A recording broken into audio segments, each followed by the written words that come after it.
하나님 말씀 봅시다. 구약 성경 열왕기 하 18장입니다.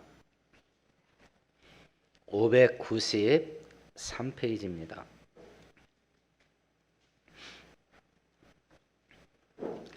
열왕기하 18장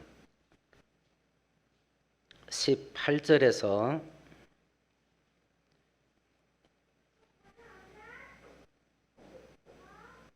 21절까지입니다. 13절에서 21절까지입니다. 히스기야 왕 제14년에 아스르의 왕 사네립이 올라와서 유다 모든 견고한 성읍들을 쳐서 점령하며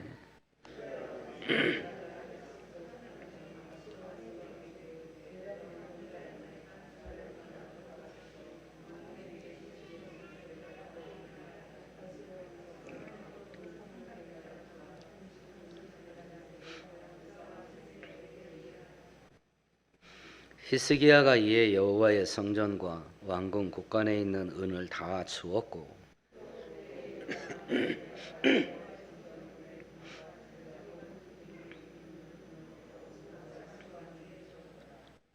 아스로 왕이 다르단과 랍사리스와 랍사게로 하여금 대군을 거느리고 라기스에서부터 예루살렘으로 가서 히스기야 왕을 치게 하며 그들이 예루살렘으로 올라가니라. 그들이 올라가서 윗모소도 곁곧 세탁자의 밭에 있는 큰 길에 이르러 서니라.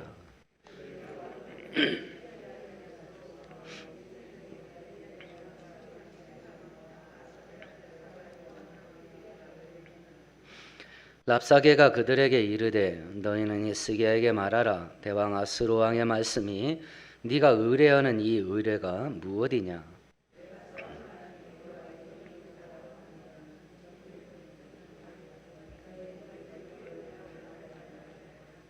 함께합니다. 이제 네가 너를 위하여 저 상한 갈대 지팡이의 애굽을 의뢰하는도다.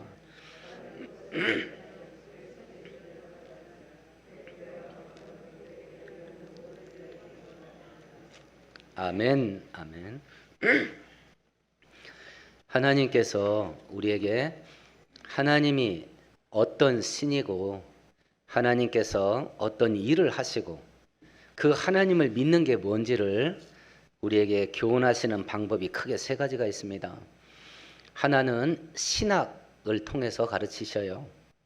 하나님 말씀을 통해서 이론적으로 우리들에게 하나님에 대한 지식을 전달하는 방식이 있고요. 사건을 통해서 교훈하시는 방법이 있습니다.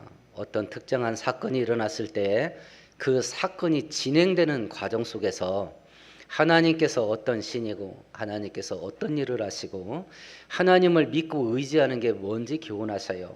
세 번째 방법은 어떤 한 사람의 일대기를 통해서 그 사람의 인생을 통해서 하나님께서 어떤 하나님이 신이시고 어떤 일을 하시고 하나님을 믿는 것이 무엇인지를 교훈하시는데 우리가 지금 히스기야 왕 일대기를 통해서 바로 이것을 배워가는 겁니다.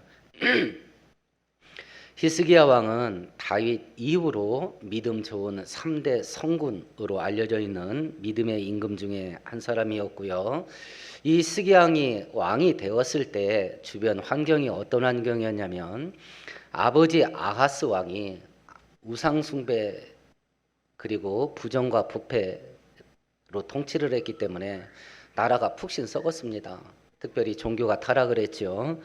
두 번째는 아수르가 강력해져서 중동의 패권을 잡아가고 확장하고 있는 와중 속에 아수르의 침략 위기에 놓여 있을 때 왕이 됩니다. 열왕기하 18장은요 왕이 된 히스기야가 아수르에게 두 번의 공격을 받는 내용이 기록되어 있는 본문인데 이 아스루의 공격 속에서 히스기야 왕이 믿음이 무너지는 모습을 보여요. 이런 것들을 바라보면서 우리 인생 속에서 위기가 닥쳤을 때 이 위기를 어떤 방식으로 극복해 나갈 것이냐라고 하는 것을 히스기야 왕이 실패했던 모습을 보면서 반면교사로 삼는 겁니다. 그래서 위기를 극복하는 바른 방법을 배우고 그 올바른 방법으로 우리가 인생의 위기를 극복해 나가는 은혜가 있게 되기를 축원드리겠습니다. 히스기야 때 아수르가 첫 번째 공격을 해왔네요. 우리 13절만 같이 읽어봅니다. 히스기야 왕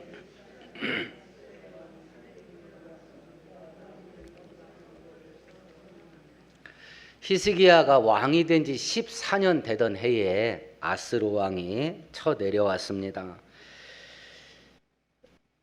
표면적인 이유는 아버지 아하스 왕이요, 북이스라엘 왕, 이때 히스기야 때는 북이스라엘은 망했습니다.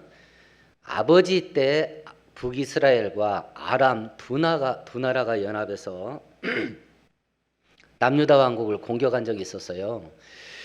히스기야의 아버지 아하스 왕은 아수르에게 조공을 바치면서 군사 원조 좀 해주시오.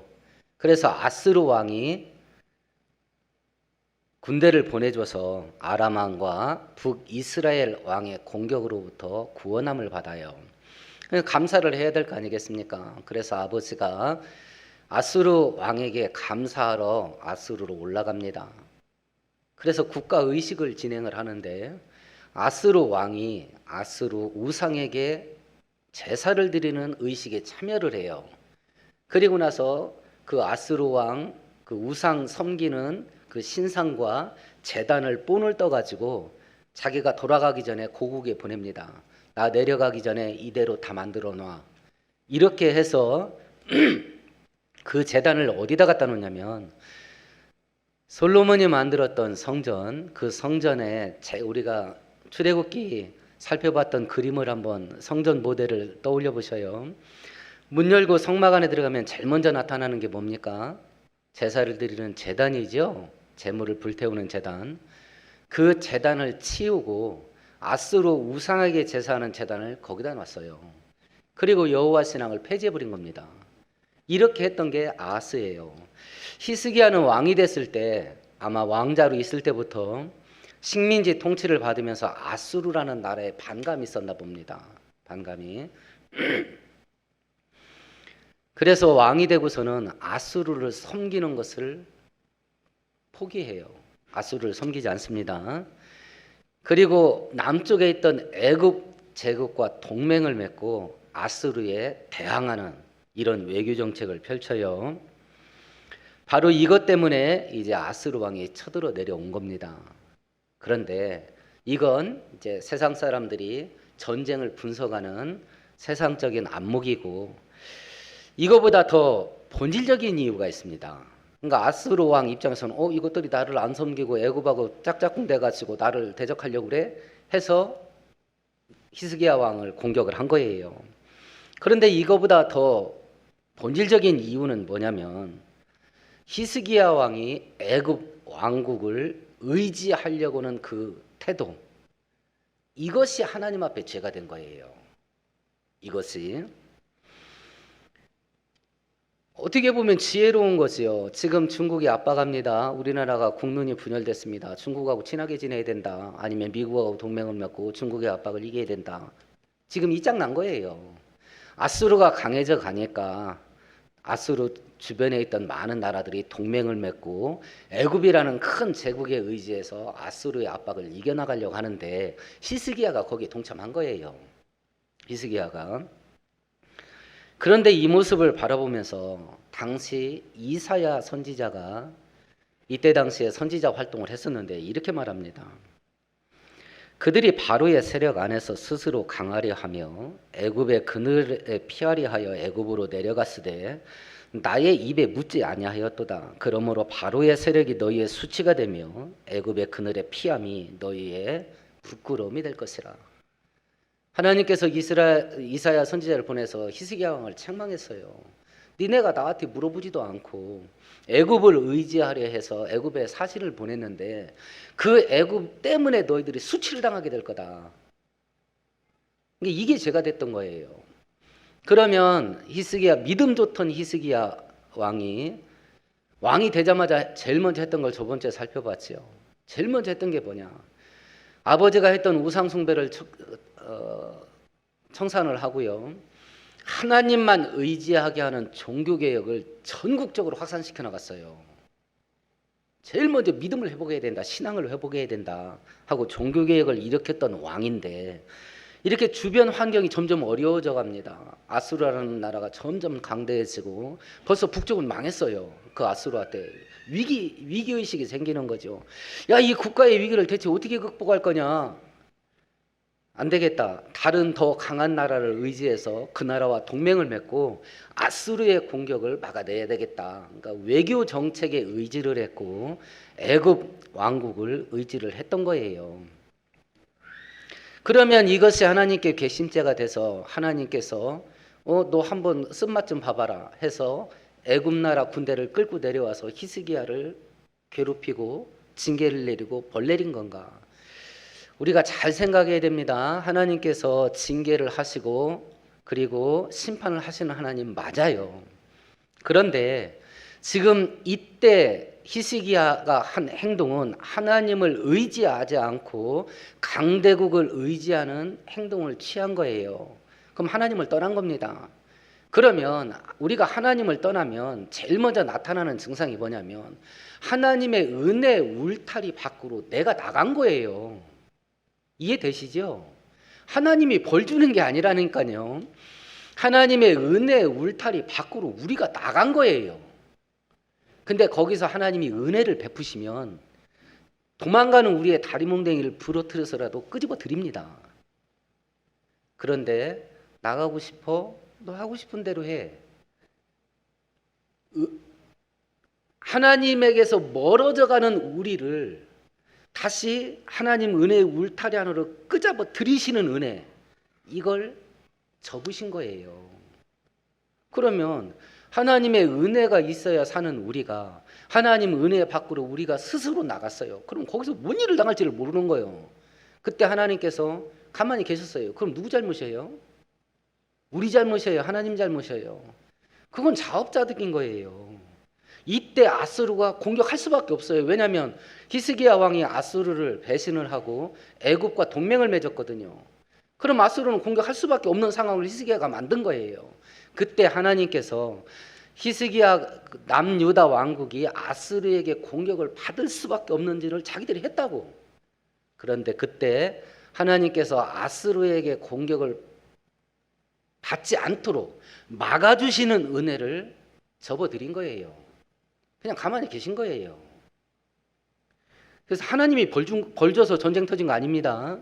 히스기야가 전쟁이 터질 수밖에 없는 일을 했고 하나님 은혜의 울타리 바깥으로 벗어났고 하나님께서는 너 하고 싶은 대로 해봐 하고 가만히 계셨고 이 일을 할 때 이사야가 말렸거든요. 그렇게 하면 애굽 의지한 것 때문에 부끄럼 당합니다. 말렸거든요. 그런데도 한 거예요. 그런데도 바로 이 두 가지 이유, 히스기야가 아수르를 배신하고 심지어는 하나님을 의지하지 않고 애굽이라는 강대국을 의지해서 나라를 보존하려고 했던 이 행위.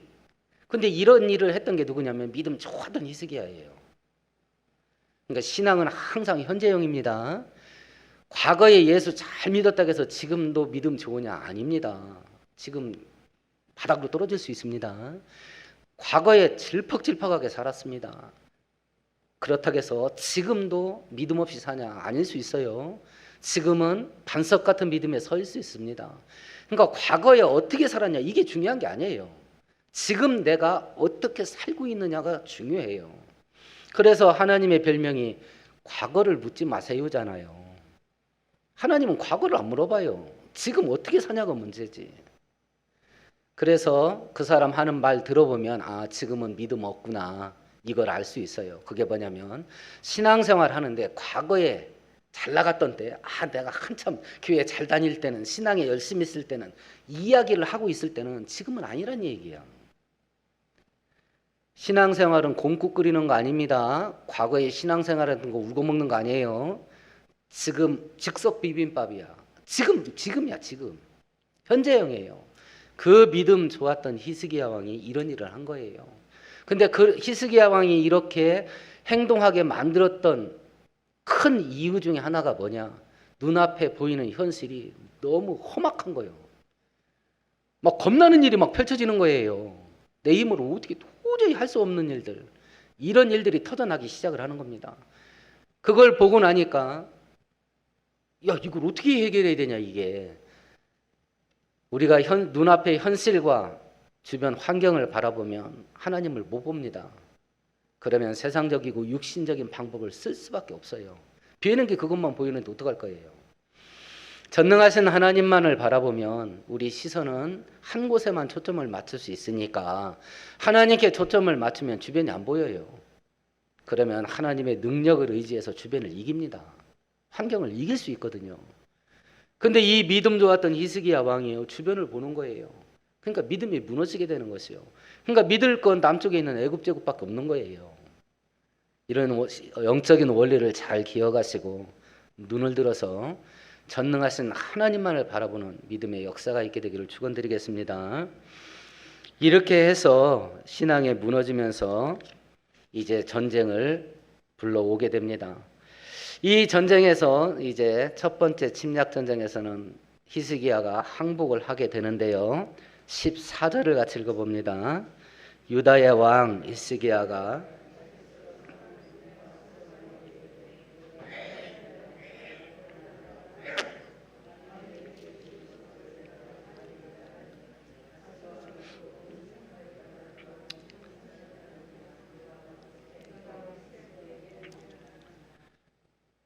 무조건 항복을 합니다. 히스기야가. 그런데 히스기야 왕이 아수르 왕의 항복을 하려 할 때 하나님께서 이사야 선지자를 보내서 이런 말을 하셨어요. 이사야 30장에 여호와의 목소리에 아수르가 낙담할 것이며 주께서는 막대기로 치실 것이라. 여호와께서 예정하신 몽둥이를 아수르 위에 더하실 때마다 소굴을 치며 수금을 탈 것이며 그는 전쟁 때에 팔을 들어 그들을 치시리라. 항복하지 말라 그랬어요. 하나님이 도와줄 거라고. 끝까지 싸우라고 했거든요. 하나님께서 아수르를 공격할 거라고. 절대 항복하지 말라 그랬어요. 이긴다고. 그런데도 항복해버렸거든요. 그러니까 신앙이 한번 무너지면요, 이건 뭐 끝도 없이 무너지는 겁니다. 끝도 없이. 이 코로나가 위험한 건 코로나 질병에 걸려서 치유를 받아도 바이러스가 상존하기 때문에 이것이 한 번도 겪어보지 못한 바이러스라서 어떤 후유증을 만들어낼지 모른다. 그리고 기저질환이 있던 사람들은 또 죽을 수도 있고 번식력이 너무 왕성해서 이게 막 전국적으로 폭발적으로 막 전염된다. 이런 것이 코로나의 위협이 아니에요. 2년 동안 코로나가 한국 교회 1000만 성도로 하여금 하나님을 바라보지 못하게 만드는 영적인 바이러스 역할을 한 거예요. 영적인 바이러스. 신앙이 식어도 이렇게 식을 수가 있나. 그래서 목사들이 깜짝 놀란 거예요. 깜짝 놀란 겁니다. 이 정도였는가. 이 정도. 하나님께서 도우신다고 포기하지 말라겠거든요. 항복하지 말라겠고. 기어이 항복을 했어요. 이 항복을 한 것 때문에 엄청난 전쟁 배상금을 지불해야 되는데 14절에 보니까 은 300달란트, 금 30달란트입니다. 한 달란트는 34kg이에요. 은 300달란트면 은 10톤입니다. 금 30달란트면 금 1톤이에요. 지금 전 세계에 국가가 얼마나 부자냐라고 하는 것을 측정하는 여러 가지 측정 도구가 있는데 가장 현실적인 게 뭐냐면 금이에요. 금. 국가가 금을 얼마나 보유하고 있는가. 미국이 1등인데 8,000톤 정도 보유하고 있어요. 우리나라가 그래도 20위권 안에는 들어가는데 100톤 보유하고 있습니다. 지금 우리나라가 금 100톤 보유하고 전 세계 10위 안에 들어가는 경제국이에요. 그러면 2700년 전에 금 1톤은요, 은 10톤은요, 이거 내고 나면요 국가가 거덜나 버리는 거예요. 거지 되는 거. 히스기야가 야, 이 위기를 대체 어떻게 해야 극복할 수 있냐? 자기 나름대로 지혜로운 방법이에요. 지금도 우리나라가 그 현실이잖아요. 중국이 압박을 하니까 미국하고 동맹 맺고, 그리고 주변에 동남아시아와 동맹 맺어서 중국의 압박을 이겨야 된다. 현실적인 외교 정책이에요. 지혜로운 거예요. 근데 우리가 적어도 하나님을 믿을 때, 그리고 살아온 나의 인생의 뒷발자취를 돌아보면 정말 지혜로운 어떤 판단과 결정이 내 인생을 진짜 복되게 한 적이 있는가? 하나님의 은혜가 없으면요, 어떤 지혜가 됐든지 허사가 되는 거, 헛된 거 되는 것이요. 야, 이렇게 하면 국가의 위기를 극복할 수 있겠고 내 위기를 극복할 수 있겠다 했는데 그것이 오히려 자기를 망하게 한 거예요. 이게 완전히 거덜나 버렸어요. 그것을 어떻게 해서 갖다 주냐면 15절 16절을 같이 읽어보십시다. 히스기야가 이에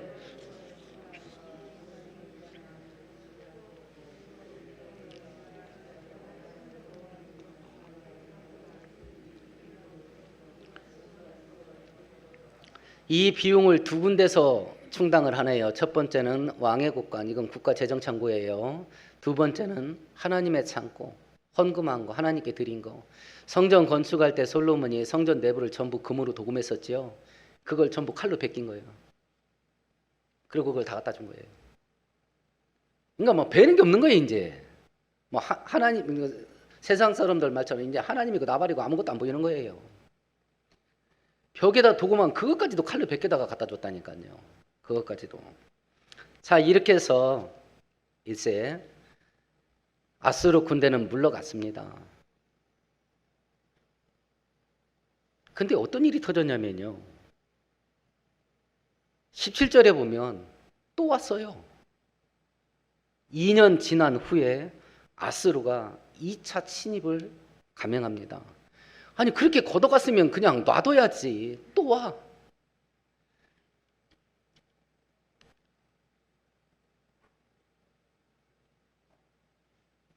기도하시고 백신 맞으셔요. 다른 질병 있을 때 기도하시고 약을 먹으시고, 기도하시고 수술 받을 것 있으면 수술 받으셔요. 우리가 하나님을 믿는다 할 때에 나 하나님 은혜 의지해서 병 나으려니까 수술도 안 받고 나 약도 안 먹을란다. 이건 어리석은 거예요. 다 하셔요. 우리가 수술실 들어갈 때는 의사한테 내 생명을 맡기고 들어갑니다. 그래서 어떤 일이 있어도 책임 안 집니다. 책임 추궁 안 하겠습니다. 각서 쓰잖아요. 생명 맡기고 들어가는 거라고. 야, 우리가 그런 식으로 하나님께 내 인생을 맡겼으면 뭔 일 났습니다. 그죠? 그런 식으로 하나님께 내 인생을 맡겼으면 뭔 일 났다고요. 그런데 수술 받으러 들어가기 전에 우리가 왜 기도합니까? 수술은 의사가 하지만 낫게 하시는 일은 하나님이시니까 하나님의 은혜가 있어야 그 수술이 효험이 있다는 걸 우리가 믿기에, 의사에게 내 몸을 맡겨 수술은 받지만 그 수술이 나를 살리는 게 아니라 그 수술이 효험이 있게 해서 나를 건강케 하는 것은 하나님의 은혜라는 걸 믿기에 기도하잖아요. 하나님께 의지하고. 근데 히스기야는요, 하나님께 의지하는 바가 없이 온갖 수단과 방법만 다 동원하는 거예요. 이 백신이 나왔지만 마치 조롱하듯이요, 변이가 자꾸 생기잖아요. 변이가 자꾸 생기잖아요. 그러니까 결국은 백신도 맞고 치료약도 개발해야 되지만 하나님의 은혜가 있어야 이것도 잡힐 일이라. 인간적이고 세상적인 방식들은요, 꼭 후유증을 불러와요.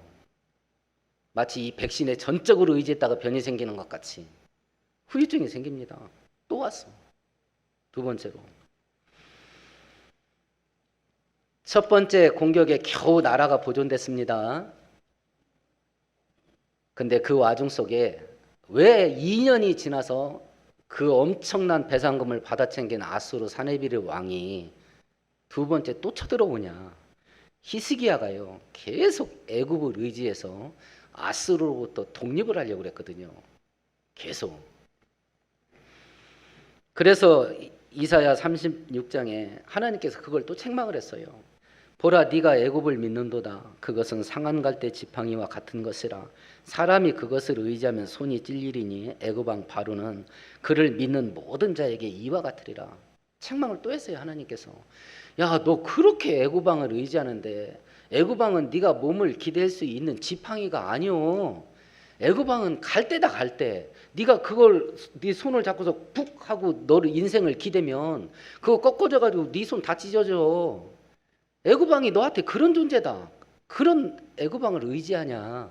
하고 애굽 왕을 의지하는 그 행위를 계속 책망했거든요. 근데 그걸 아수르 왕한테 들킨 거예요. 그래서 2년 만에 또 공격을 받은 겁니다.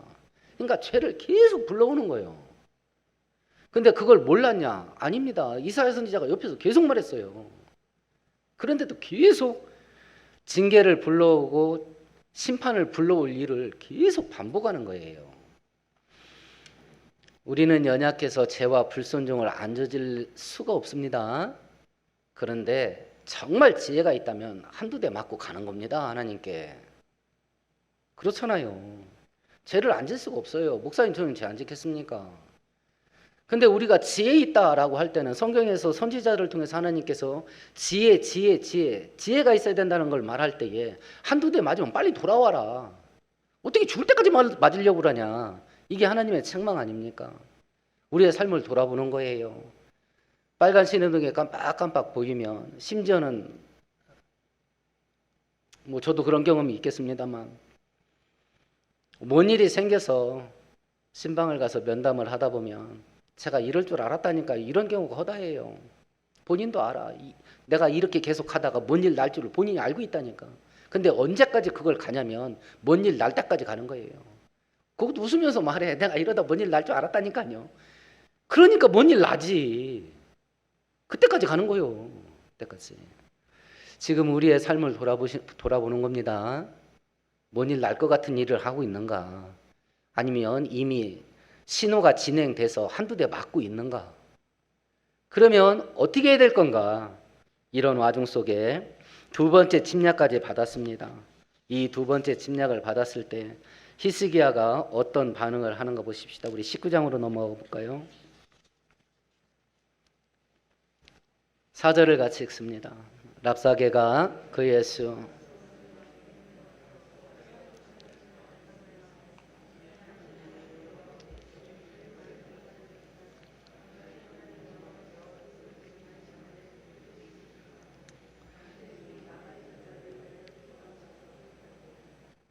히스기야가 이제 뭐 하는 것 같아요? 야, 이거 아닌 갭이다 하고 전적으로 하나님 의지하기로 결심을 해요. 그게 19장 1절이에요. 두 번째 침략을 받고 이 침략군들이 예루살렘 성을 포위하고 나서 18장 후반절에 보면 조롱하는 얘기가 나와요. 네가 그런 짓 하는데 그런 짓 해가지고 네가 살아날 수 있을 것 같아 하고 막 계속 조롱합니다. 그 중에 한 가지 조롱이 뭐냐면 야, 우리 왕 아수르 왕께서 주변을 정복할 때 그 수많은 민족과 나라들이 섬기는 신이 없었는 줄 아냐? 근데 그들이 섬기는 그 신들이 우리 아수르 왕 앞에서 그 나라를 구원을 못했다. 그래서 우리 아수르한테 다 망했다. 니네가 믿는 여호와라는 신이 니네 구할 수 있을 것 같아? 하고 하나님을 조롱을 해요. 로마서에서 말합니다. 하나님을 안다고 자랑하는 너희가 하나님께 불순종함으로 이방인 가운데 하나님의 이름이 멸시를 받는도다. 교회가 교회답지 못하고 성도가 성도답지 못하면 요즘은 그런 얘기 많이 안 하는지도 모르겠습니다만 저희 어렸을 때 어떤 말썽을 피우게 돼서 어른들한테 혼날 때 되면 너 네 집 자식이야. 어른들이 그 얘기를 왜 했나 몰라. 너 네 집 자식이야. 네 애비 누구야? 꼭 그랬습니다. 네 집 자식이냐고. 성경이 그걸 얘기하는 거예요. 하나님의 백성들이 나는 하나님 자녀요 라고 하면서 하나님 말씀에 불순종할 때 이방인들이 하나님의 이름을 멸시를 한답니다. 네 애비 잘났다. 그런다는 거예요. 그런다는 거예요. 지금 그 꼴까지 당한 거예요. 그런 꼴을 보고 나서 히스기야가 이제 믿을 건 하나님밖에 없다 하고 19장 1절에 보면 성전에 들어갑니다. 어떻게 들어가냐면 베옷을 입고 들어가죠. 베옷을.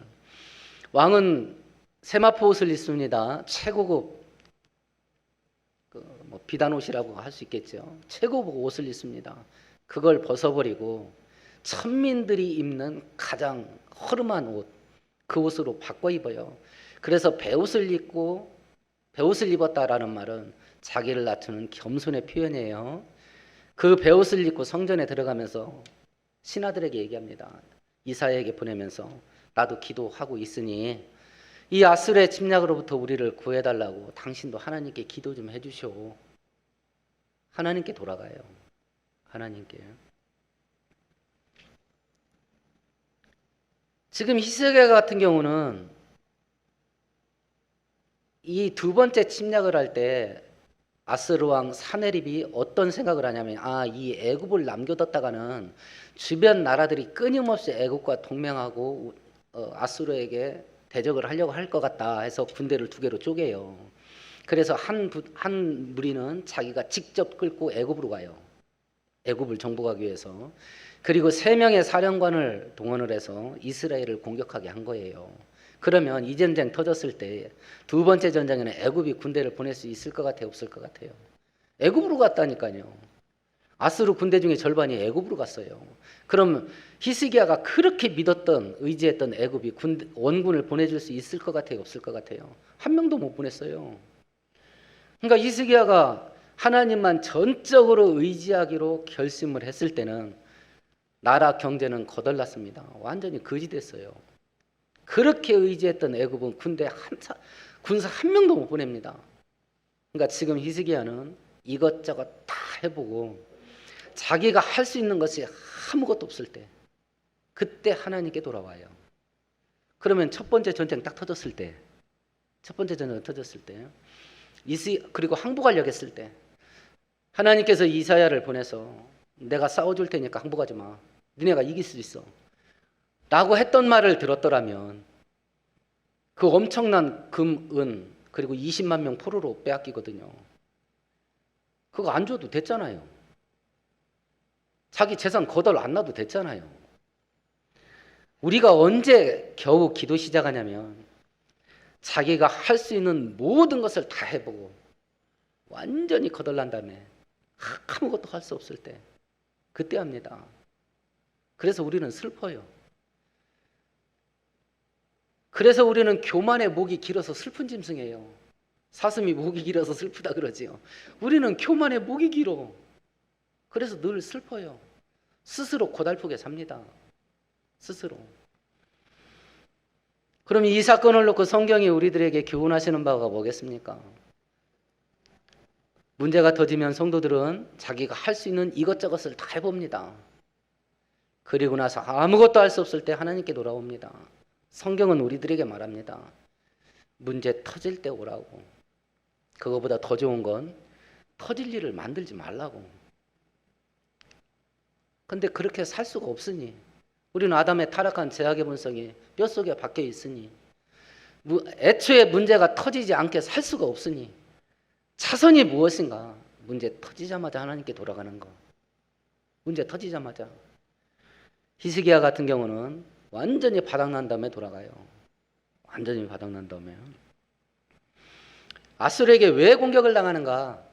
하나님을 의지하지 않고 세상적이고 육신적인 걸 의지하려고 하는 그것이 하나님의 은혜가 사라지게 만들어서 그래요. 육신적인 방법을 쓰고 세상적인 방법을 쓸 때 효염이 생길 수 있습니다. 그래서 악인들이 형통하는 거예요. 텔레비전 보셔요. 기가 막히지 않습니까? 5천만 원 넣고 막 몇백억씩 챙겨가잖아요. 3억 넣고 막 4천억 챙겨갔다니까. 엄청나잖아요. 그 정도면 저도 뭐 달러핏이라도 얻어서 했겠습니다. 신장이라도 하나 팔아가지고 했겠어요. 악인이 형통하는 것은 세상적인 방법이 효염이 있을 수도 있어요. 근데 하나님이 보장을 안 해주죠. 이 두 번째 공격을 당하고 나서 히스기야는 이제 하나님께 전적으로 돌아갑니다. 그러면 우리가 인생의 위기를 겪고 고난을 만날 때 어떤 방식을 쓸 건가 하는 문제예요. 과거에는 어떤 방법을 써왔는지 한번 돌아보셔요. 믿음의 방법을 써왔는지, 아니면 히스기야와 같이 내가 할 수 있는 것 이것저것 다 해보면서 살았는지 돌아보는 겁니다. 그리고 지금의 현실의 고난과 위기의 문제에 내 자신을 비춰보는 거예요. 지금은 어떻게 할 건가? 지금은 어떻게 할 건가? 이 질문 속에 무엇이 됐든지 하나님 의지한다고 해서 이런 방법 저런 방법 아무것도 쓰지 않고 집안에 앉아서 기도만 하는 거, 이거 얘기하는 거 아닙니다. 아까 수술 얘기한 것처럼 수술 받을 일이 생기면 수술하는 겁니다. 그런데 그 수술을 통해서 내 병 낫게 해줄 건 의사가 아니라 하나님의 은혜다 해서 수술 받으면서도 의사를 믿고 의지하는 게 아니라 하나님을 믿고 의지하는 거죠. 이 방법 저 방법 제가 되지 않는 방법이면 다 쓰세요. 근데 어떤 방법이 됐든지 그 동원하는 방법이 효염이 있어서 내 꼬여진 문제를 풀게 만드는 것은 하나님의 은혜가 작동을 해야 됩니다. 그래서 그 일을 하면서 우리의 마음은 내가 지금 쓰는 이 방법이 잘 돼야 될 텐데 하고 여기에 전전긍긍하고 매달리는 게 아니라 그 방법을 쓰면서 이 방법이 효염이 있으려면 하나님께서 은혜 주셔야 된다라는 믿음을 가지고 하나님께 전적으로 매달리는 거예요. 이런 방법 속에 우리 앞길을 가로막는 모든 인생의 문제를 이기고 승리하는 우리 모두가 되기를 축원드리겠습니다. 하나님 아버지, 어리석고 우매한 것이 인생이요 이성 없는 짐승과 같은 것이 인생일 따름입니다. 우리도 히스기야와 같이 믿음의 길을 버리고 환경에 부딪혀서 무너지면서 세상적이고 육신적인 방법으로 지금까지 살아왔는지도 모르겠습니다. 그것은 우리의 문제를 궁극적으로 해결해 주는 것이 아니라 더 큰 후유증을 불러오며 점점 하나님으로부터 우리를 더 멀어지게 만들 뿐이었음을 고백합니다. 이제 지금 우리도 우리의 힘과 능력으로 감당하지 못할 많은 문제들 속에 부딪히고 있을 텐데 이제 우리에게 은혜를 주셔서 이 문제들 앞에서 전적으로 하나님을 의지하고 하나님의 은혜를 구하는 믿음이 회복될 수 있도록 우리 성도들을 도우시고 은혜하여 주옵소서. 로마서 8장에서 말씀하신 것 같이 만일 하나님께서 우리를 위하시면 누가 우리를 대적하랴 하신 그 말씀은 허공에 흩어지는 빈말이 아니라 그 말씀대로 행하는 자들에게 반드시 현실이 될 겁니다.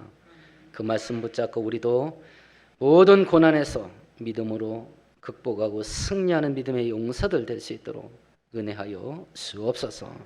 예수님 이름으로 기도합니다. 아멘.